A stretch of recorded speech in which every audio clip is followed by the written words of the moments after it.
சென்னை பிரியாணி. இந்த பிரியாணிக்கு பேரு ஆம்பூர் பிரியாணியா? அந்த மாதிரி சக்தி நகர் பிரியாணி. நீ சொன்னதை வச்சு கரெக்டாக சிக்கன் பிரியாணி. அனுஷ்கா அந்த அவளுக்கு அது வேணாம். சிம்ரன் சாப்பாட்டோட சாப்பிட்டீங்கன்னா சிக்கன் வராது. இந்த கிரேவி சாப்பாட்டோட நெல் சொன்னா பேசி இந்த கிரேவி குண்டாவை காட்டு. ஃபுல்லா கவர் பண்ணி கிரேவி குண்டா. போடு. ஓகேவா?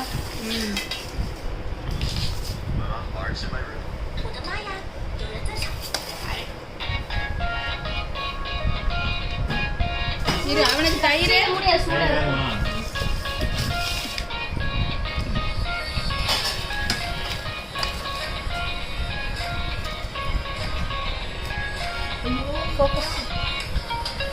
எங்க பிடிச்சிட்டு இருக்கா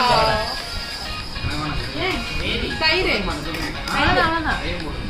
ஓகே கிரேவி அவ்வளோதான்.